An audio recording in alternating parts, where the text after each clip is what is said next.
You are listening to the Horse Radio Network, part of the Equine Network family. What a beautiful day for horses in the morning. You are listening to the #1 horse podcast in the world. Here's your entertaining look at the horse world and the people in it.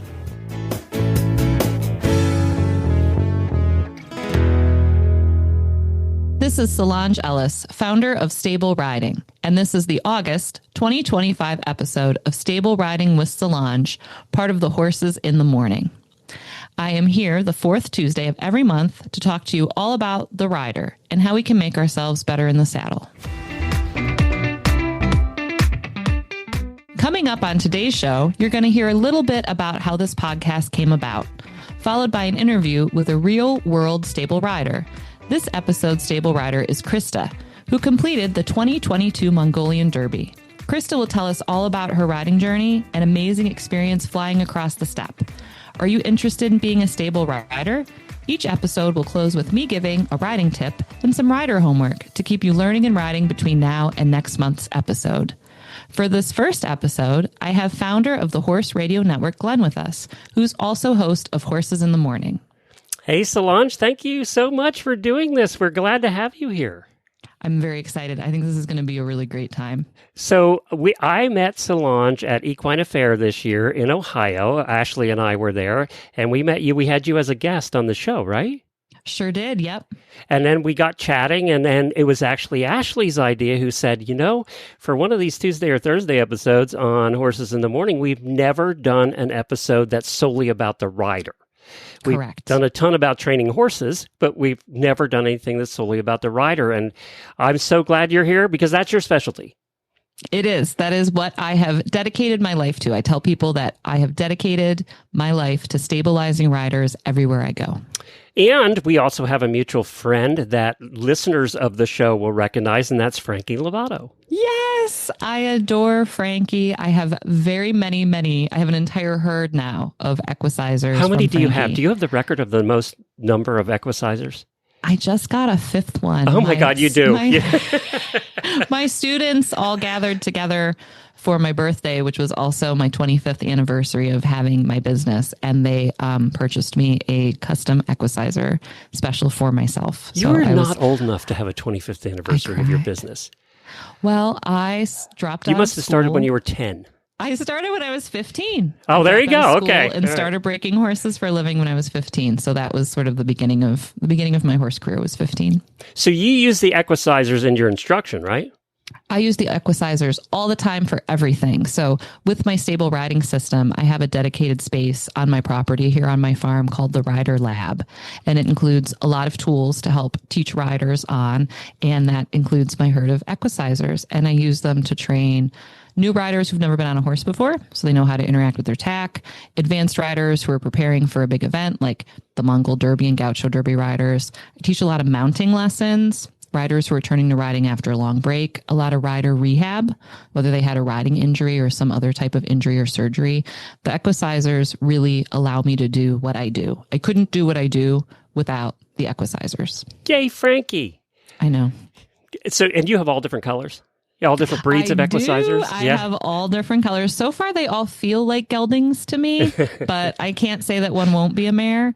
I tend to name them after beloved past school horses and hunt horses that earn their way into horsey heaven, carrying people and teaching them how to ride. So, well, if somebody doesn't know what an equisizer is, Frankie Lovato is a jockey, that had a very successful jockey that when he retired started making these. Just look up equisizer and you'll see all kinds of pictures and videos of them. They're in almost every jockey room and every track in America has equisizers for the jockeys to kind of warm up before they head out. And then people like you and then, a little bit of everybody, riding schools and people at home have equisizers. People have them in their living rooms. Mounted police people use them. Polo cages use them. Vaulting schools use them. And then they've been in movies and TV productions. So they're on some movie sets, which I think is also really fascinating. Good job, Frankie. All right. Frankie was a regular guest of ours years ago. When we first started this show, probably 14 years ago, Frankie would come on all the time when it would be Kentucky Derby time and stuff like that. And I noticed he's been posting a lot of his old, like when he first started being a jockey pictures at 17 years old, winning Which pictures. Which are so cool to see. They are. You know? I didn't recognize him. I got to try to look closely at his face. I was like, I would not have known that was Frankie. Well, so obviously this show is going to be focused on the rider. One of the things I like that you're doing on this show is you're actually going to be giving tips and homework, stuff that people can try when they, before they listen to the next episode. Yes.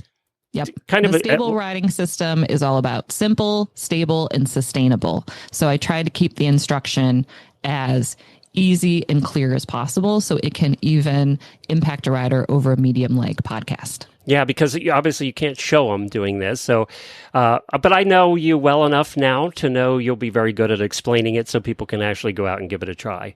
100%. We did that. We had another very popular show called Equine Clicker 101, which was 50 episodes on the different things you can do with clicker training. And she would do that. She would have instructions at the end that people would go out and actually do while listening. So I love this idea. I think it's fabulous. I'm very excited to have you aboard. You're going to be here, as you said, the fourth Tuesday of every month as part of Horses in the Morning, but you're also going to have your own podcast feed, and that is called Stable Riding with Solange. So you can go to your podcast player and subscribe to that if you just want to hear Solange. If you're one of Solange's fans and you don't want to hear Jamie and I on Monday, Wednesday, and Friday on Horses in the Morning, then you can do that. You can go subscribe to her feed directly, or you can listen on Horses in the Morning. Either way is fine. Welcome aboard and have a great show. Thank you so much.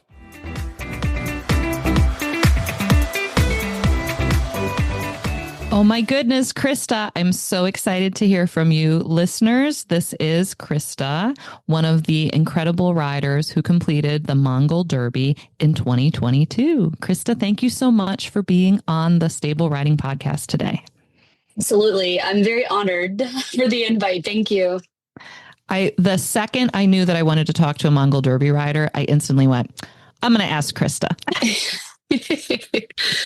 I also just like to talk about it. I think that's every rider. Well, it's such, a once in a lifetime incredible adventure. How could you not want to share it, especially with other people in the horse community? I mean, it's really wild what you accomplished. It's a lot of fun. It did take a while to process all the thoughts. So this is a good timing after we just, glad. Yep. Okay. I know we all have a million questions about your Mongol Derby experience, but we only have one podcast. So I'm going to try to keep it simple and start at the beginning by asking you, how old were you when you started riding? I would like to believe I was riding by the age of 5, but my mom would like to tell me that I was older. Okay. But every year for my birthday, so I didn't grow up with horses. No one in my family. My mom rode when she was young, but no one current day rode. So I don't really know where the bug came from, but I just remember never not wanting to ride horses. And I started riding every year for my birthday. So any money I could save or any birthday gift I could ask for, it was always to go ride horses. And how funny is that? It's really like you're born with it. Yeah, absolutely. It's like almost genetic. You're born wanting to be on a horse and around horses. And then some people feel the exact opposite. And they're not born with it. And I just wanted to go fast and have the biggest horse. There's this one horse, when I was, my mom would say 7 probably. Yeah. We went on a trail ride. My dad asked how the ride was. I'm like, well, we didn't gallop. We didn't go fast. So the cowboy put me in the round pen and just cracked the whip. And I just had the best day ever. I'm sure my dad was not terrified. He knew that's what I wanted to do. You were already ready for the Mongol Derby at 7. It was pre-written in the stars. Fast and crazy. So what kind of riding did you do as you were a teen and a young adult? Did you get to ride through your teenage years? Did you have to take a break for college? A lot of riders have to take a break. What happened in that part of your life? Yeah, so got my first horse in 7th grade. I just did a bunch of trails. Worked at a trail riding place that they would always put the young kids on the back end just to make sure everybody was falling in line and there were no stragglers. Mm-hmm. and started Pony Club right away. But I did the games, and a lot of people don't talk about the games. So it's fast relay races. How quick can you get across the finish line? And the only rule is your butt has to be in the saddle. So I did regionals. Preparing for the Mongol Derby, man. Yeah. So I had an Arab saddlebred cross, about 14 3-hand pony. I loved him. He was wild. We could do the poles in 11 seconds, which was phenomenal. So we did regionals twice, nationals once. And then in ninth grade, I flew up and competed in the U.S. Games team and made first alternate. And that's the year we competed in Australia. And it's the first time in like 5 years that the first alternate did not get to go. So I never actually competed at the US level. I was on the team, but first alternate. How did I not know this about you until this podcast? This is the first time I'm hearing this story. Oh, really? Yeah, we had to fly up in ninth grade and try out in Rochester, New York, spend a couple of days with host families, and everybody just brought crazy horses. Mm-hmm. And you just kept trying to show the judges that you were capable of not making it, of getting on the team. And from my ninth grade memory, the Australian horses were some of the wildest and fastest for all of the worlds. So it was fun. And then got a new horse who was a saddlebred, just did trail riding and dressage. I always wanted to jump, but he wasn't into jumping. So he was great in hunter paces and out in the woods like that. But in a stadium jumping, that's a no-go.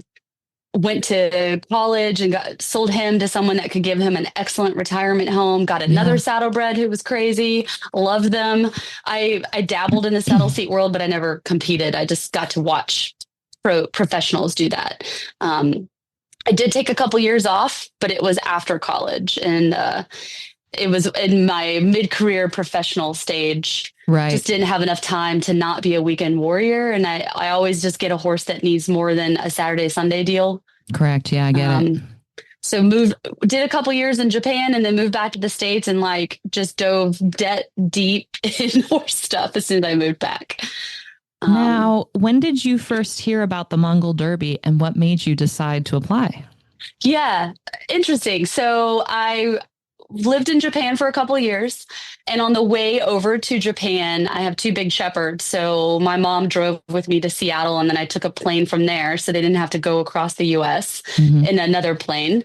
And we were at my aunt's house, and this documentary of Mongolians came on, and you always hear that they're the expert horsemen. Right. And they talked about eagle hunting and how you had to capture an eagle. And my mom saw my eyes get really big. And I remember her saying, you're not going to Mongolia. So just stop this. She already knew. She already knew. Yeah, this was 2018. So I moved to Japan.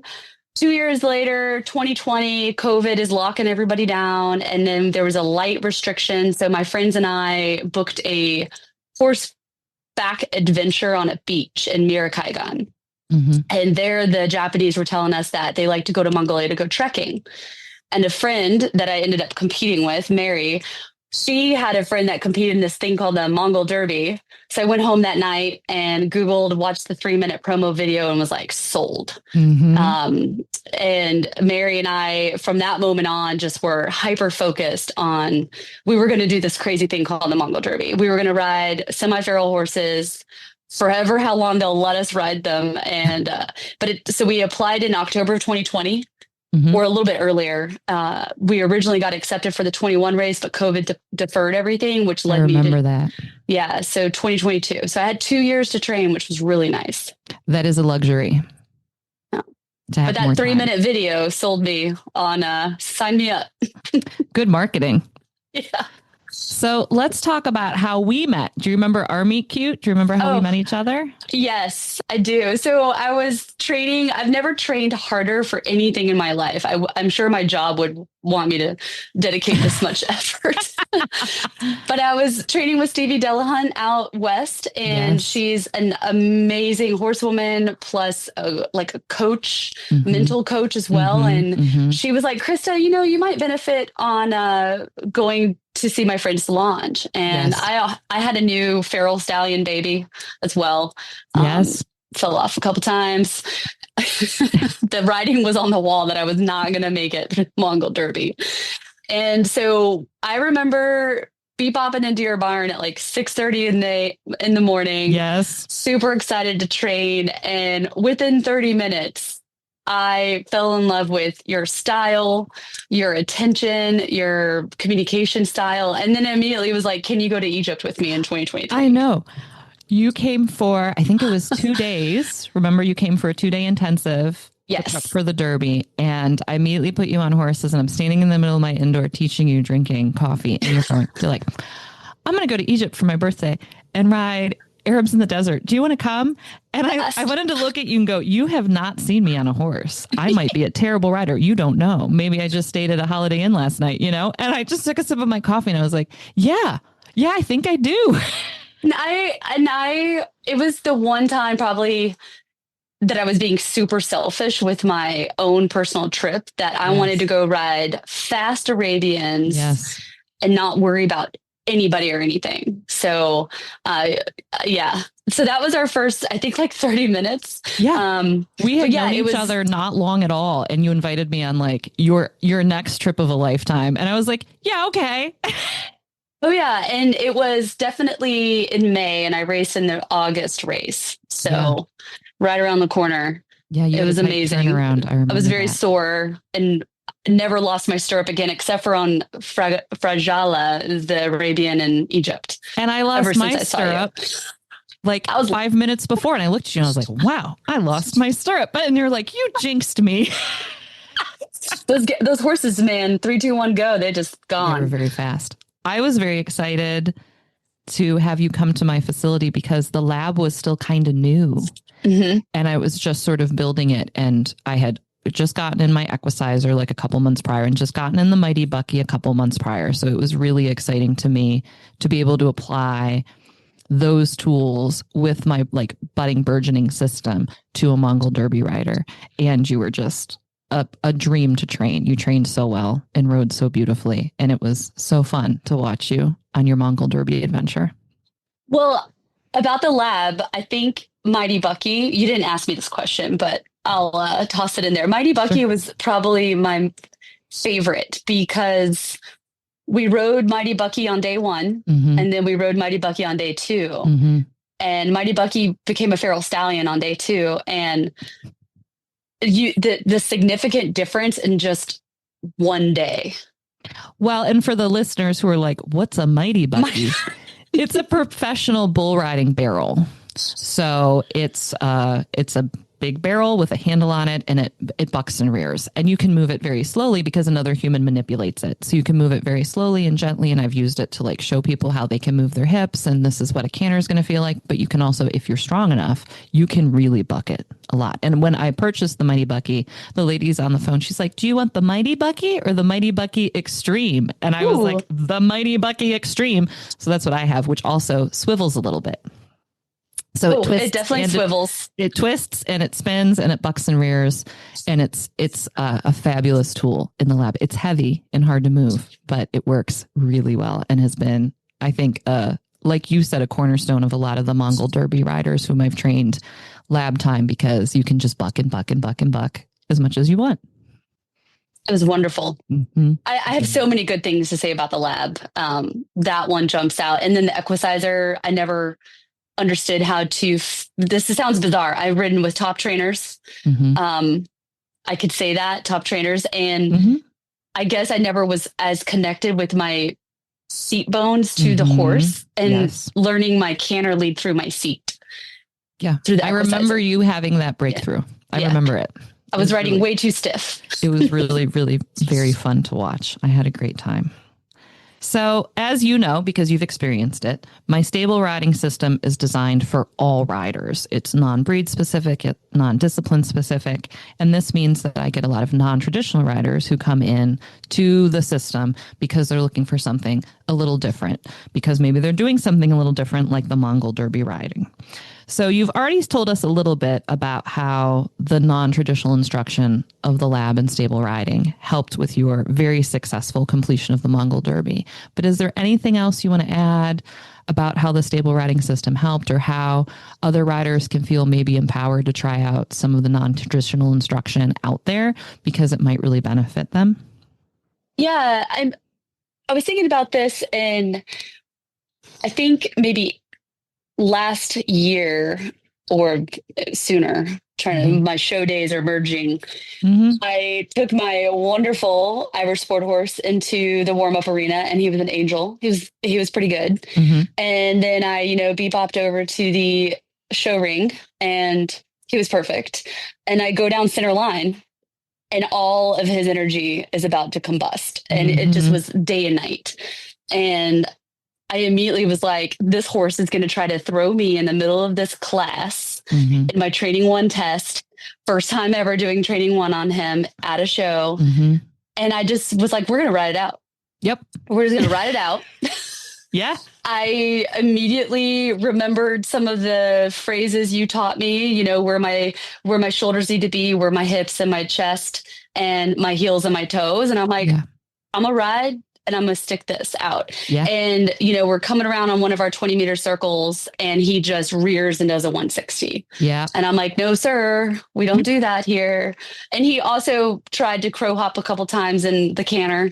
Yes. I'm like, no, sir, we're going this way. Yeah. And I remember coming out of the arena, and a few people were like, wow, like, I would have stopped the class and I would have just not finished. Right. And, lucky me, I get to ride this horse all the time, but every day is a different personality. But I remember thinking, if I hadn't have been to your lessons and your clinics and continue to ride with you, even after the Mongol Derby, I would not have been as confident or quick on the memory of where I needed to be. I can't just be perfect up and down in my, parallel foot to the ground. And I just had to get into a safe position. We finished the test.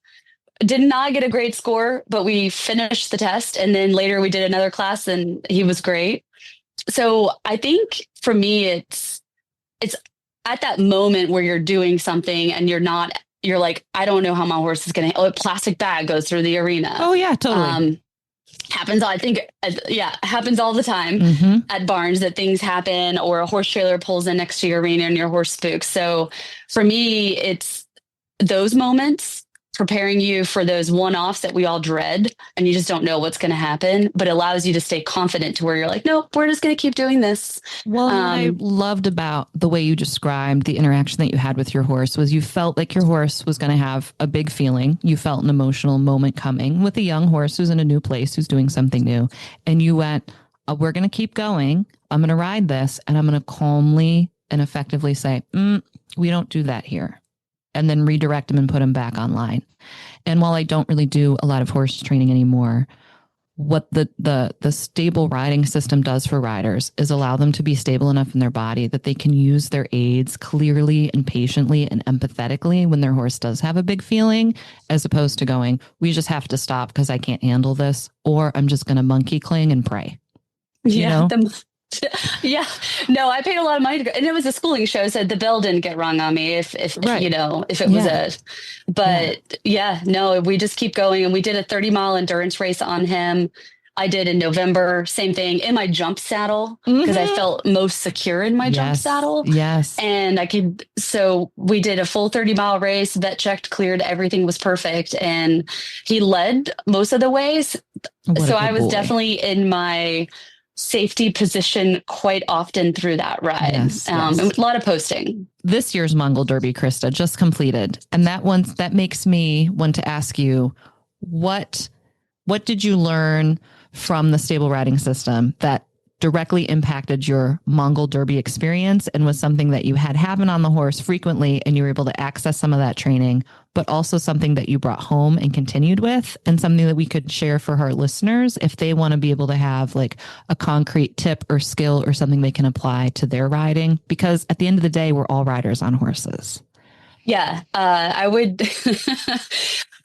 So I would relate it to, like I mentioned earlier, this is something that I trained more than I've ever trained for in my life and prepped. You can go find a good raincoat and try your raincoat out in the shower. You can go try your stirrups out and stuff or other like riding pants. But for me, tactically staying on the horse was very critical. And I was always losing my stirrups. And I remember when I did my interview with you on the phone before I came, so you were prepared for like what I needed to customize. I sent you videos. You're like, do you lose your stirrups a lot? And I'm like, I do. In the Mongol Derby, you hear horror stories about marmot holes and people a marmot's flipping over. like it's like a really big groundhog, right? Yeah, they're like red. Is that like what it is? Like a prairie dog? They're smaller. They're like, they're like between a prairie dog and like a little rat. And they dig holes. Massive. Right. Holes. Because everyone's talking about the marmot holes all the time in relation to the Mongol Derby. And that's what I imagine. I imagine like a really devious groundhog hole. And like you can sort of see them, but there's one horse on day one when I talk about how to me fox hunting relates to the Mongol Derby is you're just constantly going through holes at one point. And I had one horse that would jump over the holes and you have no clue. But so effective use of my stirrups.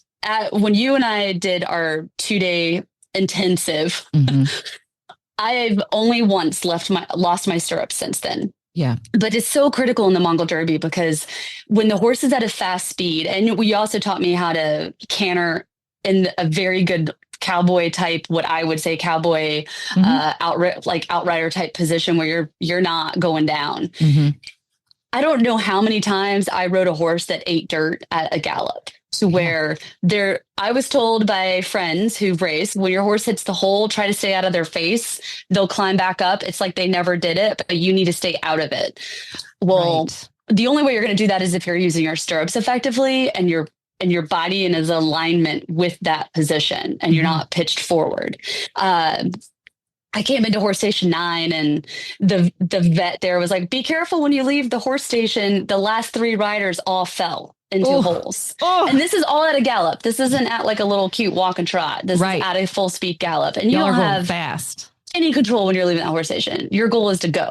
My horses fell constantly in holes. And I would say that I'm very proud, like probably one of my two proudest moments in the Mongol Derby, my mounting skills. I got on quick and swift, never tripped over the bag, 2 marmot holes and not falling forward. So I never came off of any horse during the Derby.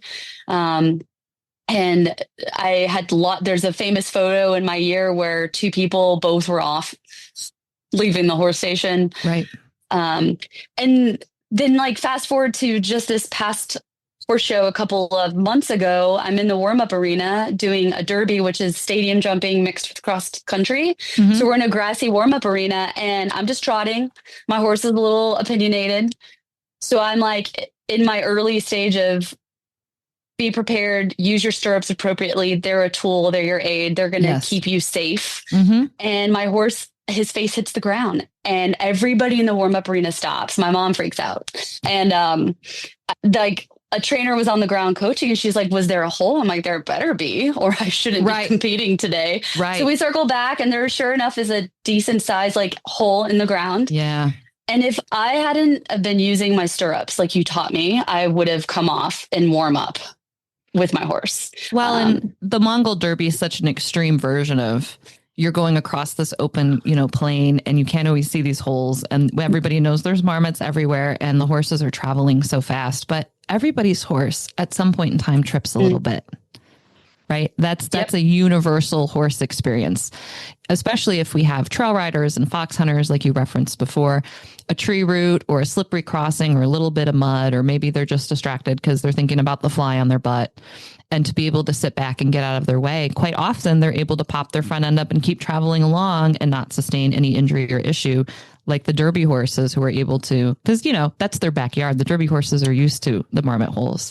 But if the rider is not accessing their stirrups correctly, it's going to be more difficult for the horse to right themselves. So tripping is one of those like universal, happens to everybody that's ever sat on a horse thing. Even if they're doing their best to help balance the horse, sometimes they just get a little bungled up, and being able to be balanced, stable on them so they can be balanced beneath you that's one of those really valuable life skills, I think. Yeah, and I think we're all going to deal with tripping. And if 8 out of my 10 trips I can stay on, I'm great. If there's that one time, but if I can kick that statistics out Yes. and stay on, that would be fantastic. And the other part of the Mongol Derby with the use of the stirrups would be downhill bolting, and you don't have any control when you're bolting down a side of a mountain on a horse that will not let you have contact. If you touch the bit, their nose is in your face. And that's the last thing you want, is for them not to be looking at the ground. That's unforgiving physics. Yeah, not good. And for the listeners who are wondering, how exactly was I able to help Krista have this interaction with her stirrups?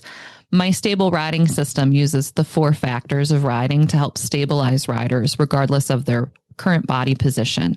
So the 4 factors are going to be skeletal alignment, weight distribution, grip, and absorption. And I start any interaction with a rider, regardless of their skill level or discipline or breed, with a stability check that just sees if that rider is interacting with their stirrups mechanically as a tool with their leg bone for support. Stirrups can do 3 things for a rider. They provide a frontal support so you don't fall off the front, a lateral support so you don't fall off the side, and you're able to bring your stirrups beneath you and rise up off of them if you want to stand or post or gallop any of your light seat positions. So when Krista came to me, while she'd had been riding in stirrups her whole life, a professional hadn't broken down piece by piece using physics terms exactly how to interact with these stirrups in a way to provide her with that kind of support. So through the time that we spent together, using the equicizer, using the Mighty Bucky, the live horses in my facility, mirrors, green sticks to highlight the vertical line to the ground, I took her through a series of physical exercises that showed her how she can use her stirrups to support her. So if her horse's front end drops out from under her, her shoulders don't go forward, her feet catch her.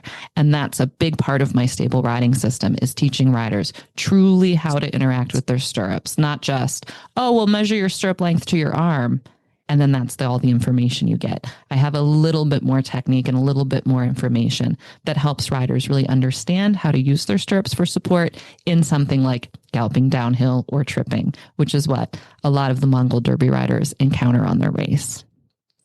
Does that sound accurate, Krista, like what we did together to help you fix your stirrup weight distribution issues? Absolutely. It's made me finally got to event for the first time in my life officially this year. So I had my 7-year-old out on the course, and they're definitely looky at a couple things. So the lateral moves saved me and just really feel so much more balanced and confident in the saddle, to where I can help my horse feel like, oh, she's stable. So I just have to figure myself out. I'm going to ask you a little bit more about your horse, your current horse right now, Mr. Aspen, who I really adore. But before we move on for the Mongol Derby, I want to talk about this year's race. So it just finished just a couple days ago. And I know that the social media coverage has really gotten so amped up over the last couple years, because I think the technology is better. Like back in the day when Stevie raced, I don't think you couldn't Facebook Live from the steppe, technologically, you can be so more involved now in the race. And did you watch it all? And did you see all of the finishers as they came across the line? And it really struck me how the people who won this year kind of came together as a group. And I thought it spoke to some of the camaraderie of that race, and how you really bond with your teammate and the people you ride with. Yeah, absolutely. Oh, I definitely watched it. Slightly addicted. Yes, of course. It's always fun also when you have someone so I was cheering 2 riders on this year. Super ecstatic. Both of them finished. Very happy for them. So glad I never read. Every day I go and look at where everybody's at, who's in the adventure adventure category means you had something go wrong and you could just throw it to heart, your stirrups break, you lose your gear, you get a stomach virus, anything. So adventure means you're no longer in the competitive status. So I'm always looking at that list, looking at where everybody's at, and then look at, they did nail the marketing this year, the coverage on Facebook. The coverage was amazing. They did such a huge logistical event that they pull off so flawlessly. It is. And I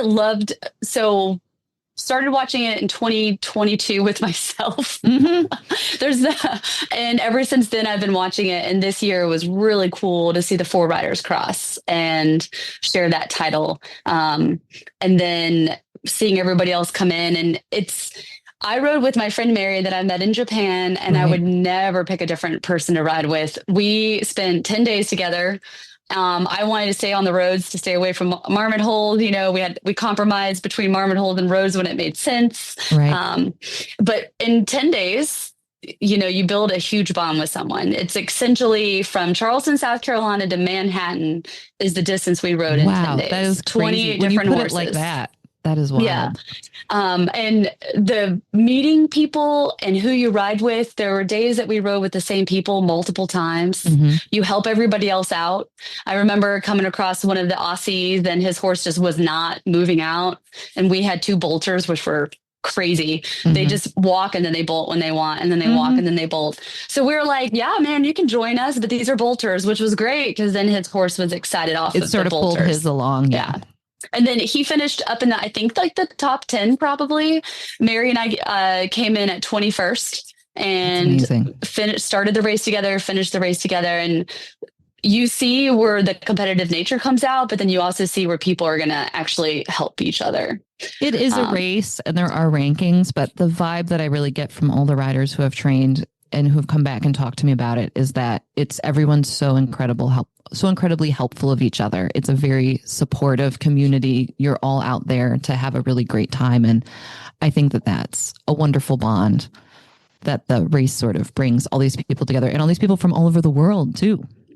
Yeah, we kept the group chat going strong for probably a year and a half. Mm-hmm. I believe that. And then lots of connections, and then not just through the race, but training for the race. You meet like you and I. Yeah, so you meet a bunch of fantastic people. Yeah. So can you tell us a little bit about your current horse and how adorable he is, but also goodness, yes. what are your future riding goals? Like, what do you want to do moving forward with your horse life? Yeah. So 7th grade, watching the fox hunters come through, I was tally-hoing. And this big, beautiful gray Irish sport horse comes through first field. And we're at a stop and I asked the rider, like, what type of breed is this, sir? And he's like this little blonde 7-year-old 7th grader. Yeah. And he was like, Irish sport horse. And instantly I was like, I'm going to own a gray one day. And came back from Japan, emailed a amateur trainer friend and said, here's what I want. I want an Irish sport horse, preferably gray, 16-3 hands to event, and spicy. I will never forget the word spicy. I got that, and I got him at 3. He was a stallion. So I sent him off to a natural horsemanship trainer for a couple of months. I went there constantly every weekend. Fantastic person that broke him. And then I always wanted to event. So when I did my PPE, I told the vet, if he can't event, I'm not getting him. Right. Yeah. And so my goal right now is I love endurance. It's in my blood. I just didn't know it as a kid that's what I should have been doing out on the trails all the time. Right. So we did our first 30-mile endurance race in November. That was fantastic. And then now we're trying to competitively do eventing. And we've done our first schooling horse trials a couple months ago. We have this will be our first show season. We're doing the starter division. Amazing. It's giving us both time to adjust to the field and then at home. Yeah. So my goal is just to get out there and have fun. And he definitely seems to enjoy jumping. He was made for it. He does. He would. Yeah. We're finding out the dressage arena is a must, but we can't turn in our jumps if we can't turn in a dressage arena. Exactly. So we really need to understand the body movement there. Yes. But yeah, that's my goal, is to event with him. I think one day I would love to be able to do a 50-miler on him. I just know that, I'm trying to stay focused and not stack too much. So conditioning 25, 30 miles, great for a horse. Oh yeah. And then eventually I'll get him on out fox hunting, but I think that's going to be in a year or 2, so I don't blow his mind. He's definitely hot. He's still young, and you've got many, many, many wonderful years ahead of you with him to do all the fun horse things. And it's been a privilege and an honor that you've allowed me to continue instructing you after your Mongol Derby ride. And I get to see you and Aspen grow together and progress together. And he really does love to jump. I have seen it with my own eyeballs. That horse loves to jump. Yeah, I'm pretty sure if he was more of a professional, they would already, I just dream like, can Boyd Martin just take my horse? See what he really can do. Bring him back with a bow on him in a year or two. I did his clinic in January and he was like, you have a really nice horse. I'm like, thank you. Like a child over here. Love it. Yeah, but you have a really nice horse. He's the dream horse. Yeah. But really just being safe and getting out there. And my goal is always the long, I'm out there I want him for the next 10, 15 years, which means I need to be able to ride him for the next 10, 15 years. And any way I can improve and be stable and effective, especially in situations where a deer pops out on the trail and his go-to signature move is to do a spin, like an Arabian, but he's not. Right. But you're up really high. Yes. Well, Krista, I had so much fun interviewing you today. I learned some stuff about you that I didn't even know. And I think it really stands out that you truly manifested this lifestyle. You were 7 and you knew what you wanted. You knew you wanted to go fast. You knew you wanted to have fun. You knew from a very young age that you wanted a gray Irish sport horse, and you have committed and worked incredibly hard and gone for it and have thus far achieved all of your really amazing goals. And I cannot wait to see what you do next. Thank you. Yeah, it's pretty exciting. I'm very blessed and lucky. Thank you so much, Krista. This was awesome. Thank you. See you soon. Bye. Bye.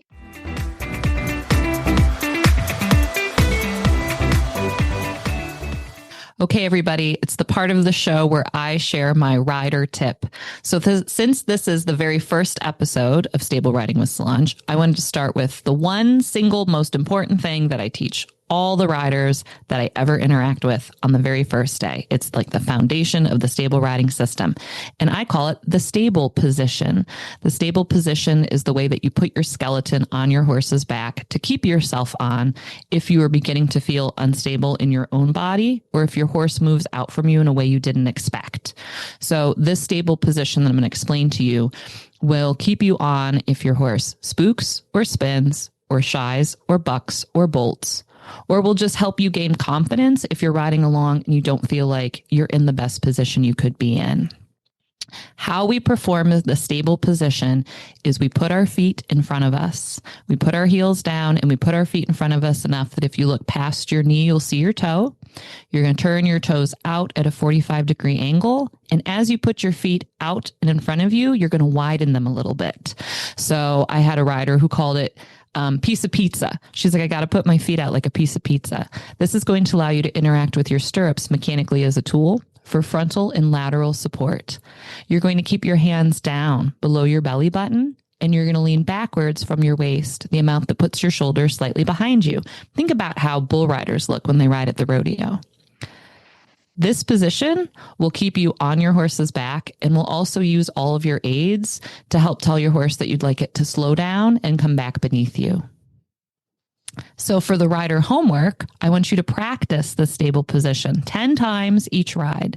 You can do it just walking at the beginning or the end of the ride when you're on a loose rein, because people's initial reaction when the horse moves out from under them and surprises them is to go into the fetal position, where you scrunch your legs up and scrunch your hands up and lean forward from your waist, which sounds like the opposite of the stable position, because it is. So this means that your body's first instinct to curl up is the wrong instinct, because it'll make you fall off your horse. So we want to train you to have new muscle memory. But if you only try and think of it when your horse surprises you a couple times a year, that's not enough repetition for your body to memorize it. So we're going to purposefully practice this position 10 times every ride, even when you're just walking along.